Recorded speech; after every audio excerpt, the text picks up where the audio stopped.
कक्षा 8 अध्याय 13 सीधा और प्रतिलोम अनुपात। पिछली कक्षाओं में हम अनुपात के बारे में पढ़ चुके हैं। आज हम इसको फिर से समझ करके प्रश्नावली 13.1 के प्रश्नों को हल करेंगे। तो सबसे पहले सीधा अनुपात सीखेंगे हम। तो सीधा अनुपात क्या है, एक उदाहरण से समझते हैं।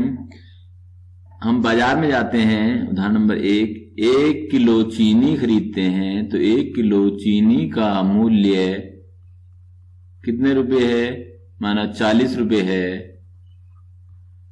तो हम 2 किलो चीनी खरीदेंगे तो हमको जो पैसे देने होंगे वो कितने होंगे, 40 1 किलो के और 40 2 किलो के, यानी कि कुल 80 रुपए देने होंगे।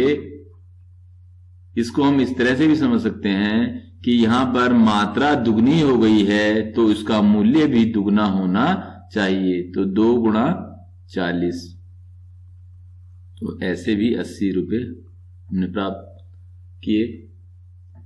अगर मात्रा 10 गुना कर दें, हम 10 किलो चीनी लें तो मूल्य भी 10 गुना हो जाएगा। तो 10 गुणा 40 यानी कि 400 रुपये। तो इस तरह का जो अनुपात है वो कहलाता है सीधा अनुपात, डायरेक्ट रेशो या प्रत्यक्ष अनुपात भी कहते हैं इसको।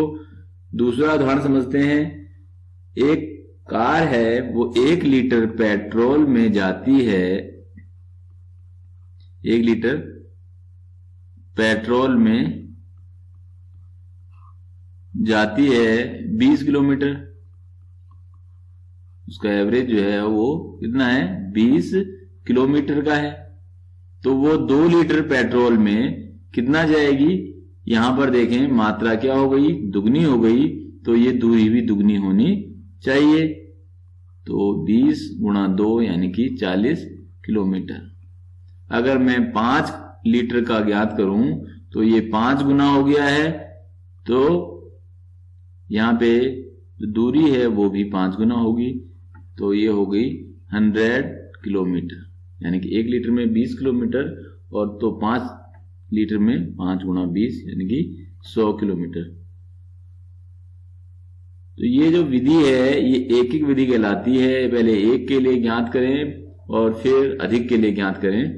तो इस विधि से हम सीख सकते हैं सीधा अनुपात। इसी तरह से हम समझें, 10 व्यक्ति जो हैं किसी परिवार में, उनके लिए चाय बन रही है और 10 व्यक्तियों के लिए जो चाय बनानी है वो उसके लिए आवश्यक दूध की मात्रा जो है वो 500 ml है, आधी किलो दूध। तो एक व्यक्ति के लिए कितना चाहिए होगा, तो देख रहे हम ठीक यहां पे ये 1/10 हो गया, यानी कि 10 गुना कम हो गया। तो यहां पे भी इतना ही 1/10 होने आना चाहिए गुना। तो 10 से भाग कर दें, यानी कि एक व्यक्ति के लिए 50 ml चाहिए। तो एक के लिए 50 ml, तो 10 के लिए 50 का 10 गुना 500 ml। तो यहां पर देख रहे हैं यहां पे मात्रा कम हो रही है, तो दूसरी ओर भी उसी अनुपात में मात्रा कम हो रही है। तो इसे कहते हैं हम सीधा अनुपात, प्रत्यक्ष अनुपात, डायरेक्ट रेशो। तो एक इकाई या वस्तु के बढ़ने पर उसी अनुपात में दूसरी इकाई और वस्तु बढ़े, या एक इकाई या वस्तु के घटने पर उसी अनुपात में दूसरी वस्तु घटे, जैसे यहां पे घट रही है। तो इस तरह के अनुपात को हम सीधा अनुपात कहते हैं। आपके कक्ष में या स्कूल में मैप है, मैप प्रत्यक्ष अनुपात का, सीधे अनुपात का बहुत बढ़िया उदाहरण है। वहां पर बड़ा सा नक्शा आपने देखा है या छोटा, वहां पे लिखा रहता है 1 सेंटीमीटर बराबर 500 किलोमीटर या 1000 किलोमीटर या 2000 किलोमीटर। तो ये एक अनुपात लिया गया है, इसी अनुपात से नक्शा बनाया गया है। आप भारत में 2 शहरों की दूरी इस अनुपात से आसानी से ज्ञात कर सकते हैं। मानचित्र पे आप अनुपात देखें और फिर स्केल से 2 शहरों की दूरी, जैसे दिल्ली और बंबई की दूरी आपको मापनी है तो उसको स्केल से माप लें और देखें 1 सेंटीमीटर बराबर कितने किलोमीटर का मापक लिया गया। तो स्केल से गुणा करके आप आराम से 2 शहरों की दूरी ज्ञात कर सकते हैं। स्केलिंग मतलब ये जो है हमने ये स्केलिंग की हुई है, ये अनुपात का एक उदाहरण है। तो इस तरह से हम प्रश्नावली 13.1 के प्रश्नों को हल करते हैं। पहला प्रश्न लेते हैं। तो पहला प्रश्न है, एक रेलवे स्टेशन के निकट कार पार्किंग का शुल्क इस प्रकार है। रेलवे स्टेशन बस स्टैंड के पास में कार पार्किंग वगैरह होती हैं, तो वहां पर देखें 4 घंटों का जो शुल्क है वो 60 रुपए है। तो देखें 4 घंटे का शुल्क 60 रुपए है। तो जैसा पहले बताया गया है कि एक एक नियम का प्रयोग करना है, पहले एक के लिए ज्ञात कर लें या फिर जितने भी पूछा गया है उतने का। तो 1 घंटे का शुल्क जो है वो कितना हो जाएगा, यहाँ पे देखो 1/4 गुना हो जा रहा है, यानी 4 से भाग किया हमने तो 1 आ गया। तो यहाँ पे भी हम 4 से भाग कर दें, यानी कम के लिए भाग करते हैं, आपको पता है।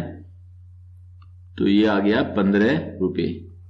तो हमको ये पता लगा कि 1 घंटे का मूल्य 15 रुपए है, तो इसलिए 4 घंटे का मूल्य 4 गुना 60 रुपए हो गया। तो ये जो है सीधा अनुपात। अब देखें हम 8 घंटे का निकालें तो 8 घंटे, अब समय यहाँ 1 घंटे से 8 घंटे यानी 8 गुना हो रहा है, तो इसका पार्किंग का शुल्क भी 8 गुना होना चाहिए। तो 15 into 8 यानी कि ये हो गया 120 रुपीज। अब हम यहाँ देखें 8 घंटे का जो शुल्क है वो 100 रुपए है और हमने जो ज्ञात किया वो 120 रुपए है। तो इसका मतलब यहां पर जो ये शुल्क का सारणी दी हुई है ये सीधे अनुपात में, प्रत्यक्ष अनुपात में नहीं है।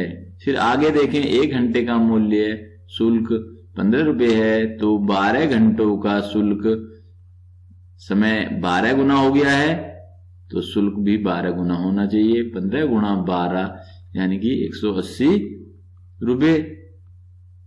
15 और 12 की गुणा की। यहां देखें 12 घंटे का जो शुल्क लिया जा रहा है वो 140 कम लिया जा रहा है, तो देखें ये 180 रुपए निकल रहा है, क्योंकि समय 1 घंटे का 15 रुपए है, हमने ज्ञात किया। तो 12 घंटे का यानी कि 12 गुना होना चाहिए, जो कि 180 रुपए है, लेकिन यहाँ पे 140 है, तो ये भी प्रत्यक्ष अनुपात में नहीं है। इसी प्रकार 24 घंटे का हम ज्ञात करें तो 1 घंटे का 15 रुपए, 24 घंटे का 24 गुना होना चाहिए। तो 15 गुणा 24 यानी कि 360 रुपए, जबकि यहां पर 180 रुपए शुल्क लिया जा रहा है 24 घंटे का। तो इस तरह से देख रहे हैं जो ये शुल्क लिए जा रहे हैं घंटों के हिसाब से, ये प्रत्यक्ष अनुपात में नहीं है, क्योंकि हमने प्रत्यक्ष अनुपात का ध्यान में रखते हुए हमने इनको ज्ञात किया एक एक नियम का प्रयोग करके, तो ये इससे भिन्न आ रहे हैं। तो ये जो है शुल्क जो दिए हैं ये प्रत्यक्ष अनुपात में नहीं है।